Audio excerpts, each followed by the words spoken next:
Hello friends, so welcome to exam भी पर आपका स्वागत है। ये हमारा हॉस्टल वार्डन का आप सबका एग्जाम हो चुका है और उम्मीद करते हैं कि आपने अच्छा किया होगा। यहाँ पर अभी जो ये पार्ट है हमारा, इसमें हम जो हमारा हॉस्टल वार्डन में पॉक्सो वाला नॉलेज ऑफ पॉक्सो वाला एक सेक्शन था जिसमें 10 क्वेश्चन आने थे, उसको यहाँ पर हम एनालिसिस करेंगे और जो उसके आंसर है, ठीक है, बिल्कुल करेक्ट वाले, वो यहाँ पर डिस्कस करने वाले हैं इस वीडियो में। ठीक है, तो स्टार्ट करते हैं वीडियो को। सबसे पहला क्वेश्चन जैसा कि आपके सामने था, child labour regulation and provision act 1986 पे था। कल जब हम लोग मैराथन कर रहे थे तो उस समय भी मैंने बोला था कि ये जो है, ये जो बेसिकली एक्ट आया था, ये कंप्लीटली बैन नहीं लगाता था चाइल्ड लेबर पे। कुछ सर्टेन टाइप्स के रोजगार थे जिन पे बैन लगाता था कि यहाँ पर नियोजित नहीं किया जाएगा बच्चे को। बेसिकली पार्ट ए और पार्ट बी करके उन्होंने सेक्शन दे रखा था।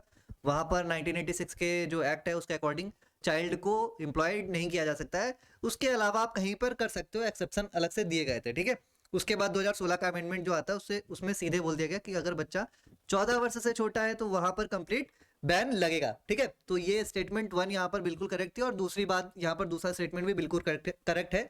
तो both A and B are correct, और जो भी कल मैराथन सेशन में थे उन्होंने डेफिनेटली ये क्वेश्चन यहाँ पर करेक्ट किया होगा। ठीक है, ये आप मैराथन सेशन वाला हमारा सॉरी उससे पहले भी जब मैंने पूरा कंप्लीट ये वाला एक्ट पढ़ाया था तो उसमें ये वाला देखिए यहाँ पर आपको दिख भी रहा होगा, certain occupations part A part B में जो है बच्चा एम्प्लॉयड नहीं किया जा सकता, नहीं नियोजित किया जा सकता है। तो ये उसकी मैंने यहाँ पर आपको क्लिप लगाई है कि भाई जो कवरेज था वो अपना जो हम लोगों ने पढ़ा है उसी में से था, बाहर से एक्स्ट्रा कुछ भी नहीं पूछा गया है। ठीक है, दूसरा क्वेश्चन जो पॉक्सो से आया था, ठीक है, कि पॉक्सो में स्पेशल एजुकेटर कौन है। तो स्पेशल एजुकेटर के लिए था कि भाई जो जो दिव्यांग बच्चे होते हैं, जो डिसेबल्ड बच्चे होते हैं, उनके लिए यहाँ पर लिया जाता है। और ठीक है, ये सब भी हम लोगों ने जो हमारा पॉक्सो वाला कंप्लीट एक्ट जो हमने सबसे पहले डिस्कस किया था वहां पर ये बातें की गई थी। अब चलते हैं क्वेश्चन नंबर 3 की तरफ। क्वेश्चन नंबर 3 भी पॉक्सो से ही रिलेटेड था और ये जब कल हम लोग डिस्कस कर रहे थे मैराथन, तब मैंने ये बोला भी था कि ये वाला जो एक्ट आया था बेसिकली इसमें लिखा है this the POCSO act is not gender neutral. ठीक है, इनका कहना है कि पॉक्सो एक्ट जेंडर न्यूट्रल नहीं है, जो कि सरासर क्या है भाई, गलत है, क्योंकि इसमें लड़का हो या लड़की हो दोनों को इक्वल प्रोटेक्शन दी गई है। क्योंकि इससे पहले के जो एक्ट थे वो जेंडर न्यूट्रल नहीं थे, आईपीसी सेक्शन जो थे वो जेंडर न्यूट्रल नहीं थे। दैट इज वाई गवर्नमेंट को पॉक्सो एक्ट जो है लाना पड़ा था। तो ये जो एक्ट है बेसिकली जेंडर न्यूट्रल था, इस वजह से ये स्टेटमेंट क्या है, गलत है। और मैंने जब क्वेश्चन सॉल्व करवाए थे आपको तो मैंने बोला भी था कि बच्चों जब पेपर सॉल्व करना तो जल्दबाजी में की जो वर्ड्स होते हैं उनको दिमाग में रखना। यहाँ पर कीवर्ड क्या था, गलत पूछा गया, और तो गलत ये स्टेटमेंट है। ठीक है, तो ये भी कल जब हम लोग मैराथन कर रहे थे तब भी ये बात बार बार की गई थी। ठीक है, question number 4, criminal law amendment act. तो कल जब मैंने स्टार्ट ही किया था तो आप देख सकते हो स्टार्ट में ही सबसे पहले मैंने आपको बताया था कि भाई कुछ याद करो ना करो, इसने किस किस में अमेंडमेंट किया है वो याद कर लेना एक्ट। और वो सीधा जो पहला स्टेटमेंट है, देखो पहला स्टेटमेंट ही उस पे बेस्ड है। दूसरा कॉमन सेंस से आप लगा सकते हो कि कह रहा है कि जो अगर कोई इंसान खुद से ट्रैफिकिंग करवाना चाहता है अपनी तो भाई उसको अलाउ करेगा, ऐसा कैसे हो सकता है। ठीक है, हो सकता है उस पर एक्सटर्नल दबाव बना के रखा गया। तो सेकंड स्टेटमेंट यहाँ पर क्या हो जाता है, इनकरेक्ट है। तो इसका मतलब क्या है, statement A is correct but B is wrong here. ठीक है, option 4 will be the correct answer. ठीक है, तो ये हम लोगों ने कल ही डिस्कस किया था। Now come to the question number 5, the commission for the protection of child rights. ठीक है, एक्ट है भाई ये 2005 provide for the constitution of which of the following act. तो कल जब पढ़ रहे थे और उसके अलावा ये वाला एक्ट भी हम लोगों ने डिटेल से डिस्कस भी किया था।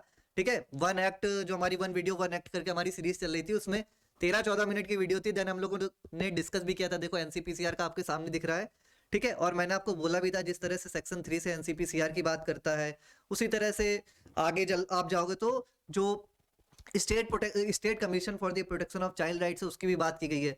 देन कल हम लोगों ने चाइल्ड कोर्ट की भी बात की थी। तो ये जो एक्ट है ये एनसीपीसीआर, ठीक है, उसके बाद स्टेट कमीशन और चिल्ड्रंस कोर्ट, इन तीनों की बात करता है। ठीक है, तो यानी कि इसका आंसर क्या हो जाएगा, इसका आंसर हो जाएगा ए बी एंड डी। ठीक है, यहाँ पर ऑप्शन थोड़े से गड़बड़ हो गए हैं। ठीक है, तो ये छोड़ देना, ए बी और डी इसका करेक्ट आंसर होगा। ठीक है, ए बी और डी। ये एडिटिंग में गड़बड़ हुआ है, पेपर में इसका सही था। ठीक है, एडिटिंग में थोड़ा सा एरर है। तो ए बी और डी इसका करेक्ट आंसर है। ठीक है, एनसीपीसीआर, स्टेट कमीशन और चिल्ड्रन कोर्ट का इसमें बात किया गया है। ठीक है, डिस्ट्रिक्ट कमीशन जैसी यहाँ पर कोई बात नहीं थी। ठीक है, चलो, और ये सब भी कल तो कर ही लिया था, उसके अलावा एक्ट वाली वीडियो में भी किया था। क्वेश्चन नंबर 6 पे चलते हैं। नेशनल चार्टर फॉर द, इसमें क्वेश्चन था ना, नेशनल चार्टर फॉर चिल्ड्रन 2003। बोला गया था कि ये जो क्वेश्चन है, ये जो चार्टर आया था, ठीक है, इसने किस की प्रतिज्ञा के अनुसार, मतलब इसमें किसकी प्रतिज्ञा वगैरह की गई थी, इस तरह से क्वेश्चन था। तो ये मतलब इसमें मैं ये बोलूंगा कि भाई ये क्वेश्चन मैंने ना तो डायरेक्टली कहीं पर पढ़ाया था, लेकिन उसके अलावा इसके टॉपिक में थोड़ा सा आपको हिंट जरूर दिया था कि भाई जब आप करना तो ध्यान रखना कि ये गवर्नेंस के लिए था, कि सरकार के सामने निर्देशक की तरह जाए, सरकार को एक्ट वगैरह करना पड़े, सरकार को पॉलिसी वगैरह बनाना पड़े। ठीक है, तो ये इसके लिए एक क्या था, साइट देता है, एक विजन देता है। तो अगर किसी ने सेंस का यूज किया होगा तो उसने सही कर लिया होगा। बेसिकली इसका आंसर क्या था, नेशनल एजेंडा ऑफ गवर्नेंस। ठीक है, क्वेश्चन नंबर 7 पे आते हैं भाई। क्वेश्चन नंबर 7 में पूछा गया है मोर्टेलिटी रेट के बारे में पूछा गया ना, क्या पूछा गया है, हाँ मोर्टेलिटी रेट पूछा गया है। सबसे ज्यादा कौन सी मोर्टेलिटी रेट है इसमें। ठीक है, तो मोर्टेलिटी रेट की डेफिनेशन भी हम लोगों ने अच्छे से पढ़ी थी, लाइव क्लास जो हम लोगों ने ली थी उसमें देखिए ये पूरा मैंने चार्ट भी बना के बच्चों को दिया था कि भाई ये याद कर लेना। 2014 वाला डेटा हम लोग के लिए उतना इंपॉर्टेंट नहीं था, बट 2020 वाला डेटा हमारे लिए बहुत इंपॉर्टेंट था। और उसमें आप क्लियरली देख सकते हो जो अंडर 5 मोर्टेलिटी रेट है, ठीक है, वो इन्फेंट और न्यूनेटल में सबसे ज्यादा है। ठीक है, अंडर 5 तो 32 यहाँ पर था, और यही हमारा यहाँ पर करेक्ट क्या हो जाएगा, आंसर हो जाएगा। अगर आप देखते हो तो कौन सा आंसर हो जाएगा, under 5 mortality rate, option A यहाँ पर करेक्ट हो जाएगा क्वेश्चन नंबर 7 की अगर बात की जाए तो। ठीक है, चलो क्वेश्चन नंबर 8 की तरफ चलते हैं। अच्छा, एक और चीज था, इन्होंने जो हम लोगों ने सिलेबस को डिटेल से डिस्कस किया था, तो मैंने आपसे बोला भी था, ठीक है, कि सिलेबस में वहां लिखा था जेंडर रेशियो ऐसे करके लिखा हुआ था। ठीक है, जेंडर रेशियो जैसी कोई चीज होती ही नहीं है पहली बात तो, वहां पर सेक्स रेशियो होना चाहिए। तो मैंने बोला भी था कि भाई आप लोग ना क्या करना, सेंसस 2011, उसके अलावा नेशनल हेल्थ फैमिली सर्वे का जो डेटा है उसको कर लेना, उससे ज्यादा क्वेश्चन बाहर नहीं जाएगा। जिन्होंने वो किया होगा, ये हमारे टेलीग्राम जो ग्रुप था उसमें भी मैंने ये चीजें शेयर की थी। यहाँ पर प्रॉब्लम ये है कि जो इन्होंने डेटा दिया है वो गलत डेटा दिया हुआ है, इसमें पक्का दिक्कत होगी होगी। ज्यादातर लोगों ने जिन्होंने 927 लगाया हुआ है करेक्ट माना जा सकता है, लेकिन जो पीआईबी का डेटा है, प्रेस इंफॉर्मेशन ब्यूरो का डेटा है, वो कहता है 2020 की अगर बात की जाए तो वहां पर डेटा क्या निकल के आता है, sex ratio at birth. Sex ratio at birth था वहां पर 9 to 9, ठीक है, 929 था, जबकि यहाँ पर 927 वगैरह दे रखा है। तो अगर जिसने 927 दिया है तो वो आंसर उसका सही माना भी जा सकता है, अदरवाइज करेक्ट डेटा 929 है। ठीक है, पीआईबी आप सर्च कर सकते हो, उसमें आपको क्लियरली डेटा मिल जाएगा। ठीक है, तो ये क्वेश्चन चैलेंज किया जा सकता है। क्वेश्चन नंबर 9 की तरफ आते हैं भाई। आरटीई एक्ट पर है क्वेश्चन, बहुत ही इजी क्वेश्चन है। मतलब इसमें पहला स्टेटमेंट अगर देखो, बोलता है प्राथमिक और माध्यमिक चरणों के लिए मुफ्त। देखो माध्यमिक, कल की क्लास अगर किसी ने मैराथन की है तो मैंने वहां पर एलिमेंट्री एजुकेशन की आपसे सेक्शन पूछा था कि कौन सा सेक्शन एलिमेंट्री एजुकेशन को डिफाइन करता है। उसके अलावा मैंने कोई भी आप बार बार आपको ये बोला था कि देखो अगर क्वेश्चन आएगा तो एलिमेंट्री एजुकेशन पे आएगा। पूरा एक्ट जब डिटेल से डिस्कस किया था उस समय भी मैंने बोला था कि एलिमेंट्री एजुकेशन के प्रोविजन ही पढ़ लेना बस। अब ये माध्यमिक की बात यहाँ पर कहाँ से आ गई भाई, कक्षा 1 से 8 तक की बात करता है, माध्यमिक यहाँ पर कहाँ है। ठीक है, तो ये यहाँ पर क्या हो जाएगा, एक तरीके से स्टेटमेंट पहली वाली क्या हो जाएगी, इनकरेक्ट हो जाएगी। दूसरी अपने आप इनकरेक्ट होगी क्योंकि ये कह रहा है प्रारंभिक शिक्षा की बात करता है कक्षा 1 से 6 तक, जबकि प्रारंभिक शिक्षा वहां पर बोली गई कक्षा 1 से 8 तक।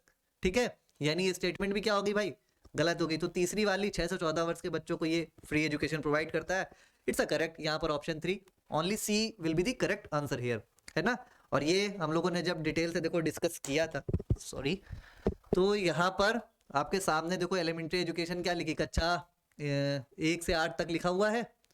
ठीक है ना, तो यहाँ से आप समझ सकते हो इजली कि भाई नोट्स में अगर आपने अच्छे से पढ़ा था तो 10 में से 9 नंबर, क्योंकि एक नंबर उन्होंने खुद गड़बड़ कर रखा है। ठीक है, आएंगे ही आएंगे। ठीक है, चलो क्वेश्चन नंबर 10 जो कि लास्ट क्वेश्चन था, इसमें पूछा गया था, ये क्वेश्चन थोड़ा सा बच्चों के लिए ट्रिकी रहा होगा क्योंकि उसमें या तो ऑप्शन ए और ऑप्शन बी में गए होंगे।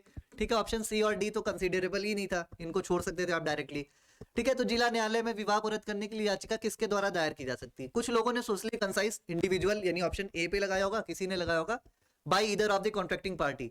और मैंने बोला था आपसे पढ़ाते समय भी, लाइव क्लास में भी यही बोला था और यूट्यूब पे भी यही बोला था कि भाई कोई कॉन्ट्रैक्टिंग पार्टी में से कोई भी एक बच्चा, मतलब कोई भी एक जो है वो पिटीशन दायर कर सकता है। सोशली कंसाइज जो इंडिविजुअल है वो नहीं होगा, अगर दोस्त परिवारजन कोई है तो चल जाता है, लेकिन यहाँ सोशली, यहाँ पर एक उन्होंने ब्रॉड टर्म देकर छोड़ दिया जो कि यहाँ पर करेक्ट नहीं है। डेफिनेशन के अकॉर्डिंग, एक्ट के according, by either of the contracting party to the marriage, ये इसका करेक्ट आंसर होगा। ठीक है, और ये भी आपको यहाँ पर देखने को मिल जाएगा। भाई पूरा का पूरा मतलब यूट्यूब पे ही पढ़ा दिया था। उसके अलावा जो बच्चों के डाउट थे, जैसे ऐसे क्वेश्चन में बच्चों के डाउट आते हैं, तो वो सारी चीजें थी कि कैसे क्वेश्चन को हैंडल करना है, वो सारी इंसाइट्स भी मैंने आप मतलब जो हमारे पेड बच्चे थे उनको दिया था। उनसे इंटरेक्शन के दौरान जब लाइव क्लासेस होती थी उनको समझाता भी था मैंने कि किस तरह से हमें क्वेश्चन को हैंडल करना है। और आई होप कि बच्चे वो कमेंट भी करेंगे जिन्होंने किया हुआ है, तो उनको वो बताएंगे कि सर हेल्प मिली एग्जाम में क्या हुआ करके। तो फिलहाल हम 10 क्वेश्चन जो थे वो डिसाइड बोल रहा हूँ, आंसर उसके करेक्ट कर चुके हैं। यहाँ पर एनालिसिस हो चुका है उनका, सो आप देख लेना। उसके अलावा कट ऑफ वाली बात रही तो आप सब लोग अपना जो स्कोर जो आपने किया है, जितने भी करेक्ट जितने भी क्वेश्चन मार्क किए हैं और जितने आपके अकॉर्डिंग करेक्ट हो रहे हैं, प्लीज उसको ना कमेंट बॉक्स में डालिए, सो दैट हम अकॉर्डिंगली प्रिपेयर कर पाए कि कौन सा मतलब कट ऑफ का एवरेज क्या हो सकता है। क्योंकि अभी तक जितने लोगों से बात हुआ है उनके according paper easy to moderate था, मतलब हार्ड तो बिल्कुल भी नहीं था, इजी के ज़्यादातर बच्चों ने इजी बोला है। तो आप अपनी जजमेंट वहां पर दीजिएगा, आपका ऑब्जर्वेशन क्या रहा है। सो फिलहाल इस वीडियो में इतना था। अगर वीडियो पसंद आई तो वीडियो को लाइक कीजिएगा और चैनल पर नए हैं तो चैनल को सब्सक्राइब कीजिएगा। Thank you all.